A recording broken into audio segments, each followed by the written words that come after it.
ಬಹರಾನ್ಪುರ ಜಿಲ್ಲೆಯ ಕೆಲವು ಪ್ರಸಿದ್ಧ ಸ್ಮಾರಕಗಳು ನಮಗೆ ಸೇರಿದ್ದು ಅಂತ ವಕ್ಫ್ನವರೊಂದು ಕೇಸ್ ಹಾಕ್ಕೊಂಡಿದ್ರು. 11 ವರ್ಷಗಳ ಹಿಂದೆ ಆದೇಶ ಹೊರಡಿಸ್ಬಿಡ್ತಾರೆ, ಸ್ಮಾರಕಗಳ ನಮಗೆ ಸೇರಿದ್ದು ಅಂತ. ಪ್ರಕರಣ ವಿಚಾರಣೆಗೆ ಹೈಕೋರ್ಟಿಗೆ ಬಂದಿದೆ. ಹೈಕೋರ್ಟ್ ಹೇಳುತ್ತೆ, ತಾಜ್ ಮಹಲ್ಲು ಕೆಂಪು ಕೋಟೆಯನ್ನು ವಕ್ಫ್ ಆಸ್ತಿ ಅಂತಾನೆ ಘೋಷಣೆ ಮಾಡಿಬಿಡಿ. ನಿಮಗೆ ಮನಸ್ಸಿಗೆ ಬಂದಾಗ ಯಾವುದೇ ಆಸ್ತಿ ನಮ್ಮದು ಅಂತ ಘೋಷಿಸಿಬಿಡ್ತೀರಿ. ನಾಳೆ ನೀವು ಇಡೀ ದೇಶ ವಕ್ಫ್ ಆಸ್ತಿ ಅಂತೀರಿ. ಆವಾಗ ಏನು ಮಾಡೋದು? ನೀವು ಘೋಷಣೆ ಮಾಡಿ ಆಸ್ತಿ ನಮ್ಮದು ಅನ್ನೋ ಬೇಕಾದ ಆಸ್ತಿನ ನಮ್ಮದು ಅಂತೀರಿ. ಹೀಗೆ ಮಾಡೋದಕ್ಕೆ ಬಿಡೋಕ್ಕೆ ಆಗೋದಿಲ್ಲ ಅಂತ ಹೈಕೋರ್ಟಿನ ಆದೇಶ ಇದೆ. ಸುಪ್ರೀಂ ಕೋರ್ಟ್ ಇದೆ ಹೇಳಿದ್ದು ತಾಜ್ ಮಹಲ್ ಪ್ರಕರಣದಲ್ಲಿ. ಶಹಜಹಾನ್ ನಿಮ್ಗೆ ಏನಾದರೂ ಬರೆದು ಕೊಟ್ಟಿದ್ದು ನಿಶ್ಚಿತವಾಗಿ ನನಗನ್ಸುತ್ತೆ ಟೈಮ್ ಹ್ಯಾಸ್ ಕಮ್. ಈ ರೀತಿಯ ಡ್ರಕೋನಿಯನ್ ಕಾನೂನುಗಳನ್ನು ಬದಲಾವಣೆ ಮಾಡಬೇಕಾಗಿರ್ತಕ್ಕಂಥ ಅವಶ್ಯಕತೆ ಇತ್ತು, ಆ ಅವಶ್ಯಕತೆ ಇದೆ ಅಂತ. ಇಂಟ್ರೆಸ್ಟಿಂಗ್ಲಿ ನಾನು ಹೇಳೋದು ಮರ್ತೆ ನೋಡಿ, ಕಾನೂನು ತಂದಿದ್ದು ಪಂಡಿತ್ ಜವಾಹರ್ಲಾಲ್ ನೆಹರು, ಅದಕ್ಕೆ ತುಂಬ ಬಲ ತುಂಬಿದ್ದು ಪಿ ವಿ ನರಸಿಂಹರಾವ್. ಇವತ್ತಿನ ಡಿಬೇಟಿಗೆ ಕಾಂಗ್ರೆಸ್ನವರು ಯಾರೂ ಇಲ್ಲ ಅಂದರು. ಯಾಕೆ ಅಂತ ಕೇಳಿದ್ರೆ, ಚೆನ್ನಾಗಿ ಮಾತಾಡೋರೆಲ್ಲ ಮೈಸೂರಿನ ಸಮಾವೇಶಕ್ಕೆ ಹೋಗ್ಬಿಟ್ಟಿದ್ದಾರೆ ಅಂದರು. ಭರತ್ ಶೆಟ್ರೆ, ಒಂದು ಬದಲಾವಣೆ. ಇದನ್ನು ಕೂಡ ಮುಸ್ಲಿಮರ ಮೇಲಿನ ದಾಳಿ ಅನ್ನುವಂತೆ ನೋಡಲಾಗ್ತಾ ಇದೆ. ಲೋಕಸಭೆಯಲ್ಲಿ ರಾಜ್ಯಸಭೆಯಲ್ಲಿ ಆದ ಚರ್ಚೆಗಳನ್ನು ನೋಡಿದ್ರಿ ನೀವು. ಕಾಂಗ್ರೆಸ್ನ ನಾಯಕರಿಗೆಲ್ಲ ನಾಳೆ ಸಮಾವೇಶ, ಇವತ್ತಂತೂ ಅಲ್ಲ. ನಾವು ಸಹ ಪಾದಯಾತ್ರೆ ಮಾಡ್ತಾಯಿದ್ವಿ, ನಿಮ್ಮ ಸ್ಟುಡಿಯೋದಿಂದ ಕರೆದು ನಾವು ನಡುವಲ್ಲಿ ಎತ್ಕೊಂಡು ಬಂದಿದ್ದೇವೆ.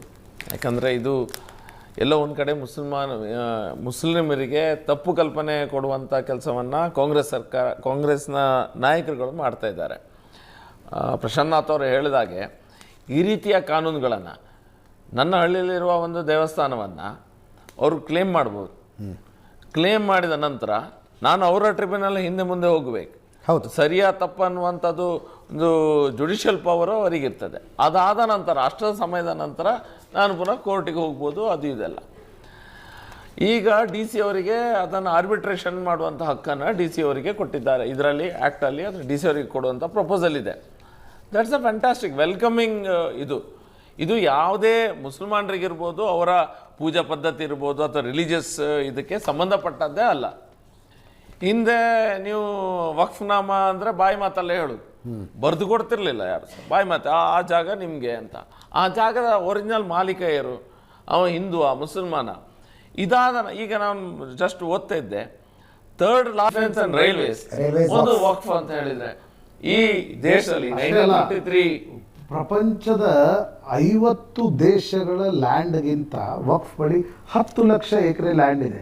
ನೀವು ಪ್ರಪಂಚದ 50 ದೇಶಗಳನ್ನು ತೆಗೆದುಕೊಂಡ್ರೆ ಆ ದೇಶಗಳ ಲ್ಯಾಂಡ್ ದೇಶಗಳೇ ಇಲ್ಲ. ಇದು ತೆಲಂಗಾಣದಲ್ಲಿ 80% of the Waqf property tribunal ಅಲ್ಲಿ ಅಥವಾ ಕೋರ್ಟ್ ಅಲ್ಲಿ ಇದೆ. 80%. 20% ಮೇಲೆ ಮಾತ್ರ ಯಾವುದೇ ಇಲ್ಲ. ಅಂದ್ರೆ there is something wrong in the system. ಅವ 80% ಆಸ್ತಿಯನ್ನ ಅದರ ವ್ಯಾಜ್ಯ ಆಗ್ತದೆ ಅಂತ ಹೇಳಿದ್ರೆ, 80% ಆಸ್ತಿಯ ಒರಿಜಿನಲ್ ಓನರ್ ಒಂದು ವೇಳೆ ಹಿಂದೂಗಳ ಯಾರೊಬ್ಬರು ಆಗಿದ್ರೆ, ಅವ ಅದರಿಂದ ಓಡಾಡ್ಬೇಕು ನನ್ನ ಆಸ್ತಿಯನ್ನು ಉಳಿಸ್ಕೊಳ್ಲಿಕ್ಕೆ.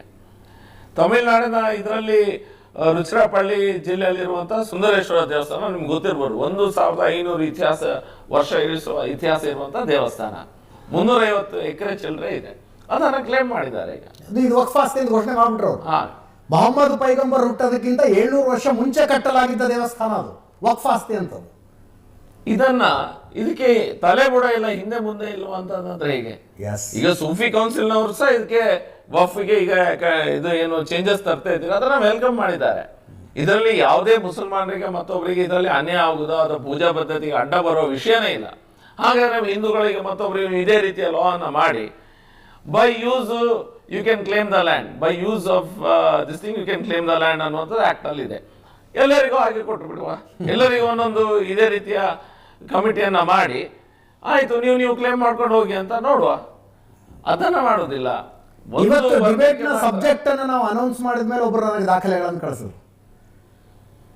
ಉಳುವವನೇ ಒಡೆಯ ಕಾನೂನಿನ ಮೇರೆಗೆ ನಮಗೆ ಅಲಾಟ್ ಆದ ಜಾಗಗಳನ್ನು ಕೂಡ ವಕ್ಫ್ನವರು ತಮ್ಮದು ಅಂತಿದ್ದಾರೆ ಅಂತ.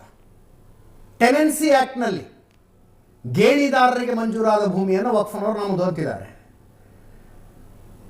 ಅದನ್ನು ಪ್ರಶ್ನೆ ಮಾಡ್ಕೊಂಡು ಜಿಲ್ಲಾ ನ್ಯಾಯಾಲಯಕ್ಕೆ ಹೋಗೋದಕ್ಕಾಗೋದಿಲ್ಲ, ವಕ್ಫ್ ಬೋರ್ಡಿಗೆ ಹೋಗ್ಬೇಕು, ಅಲ್ಲಿ ವಾದ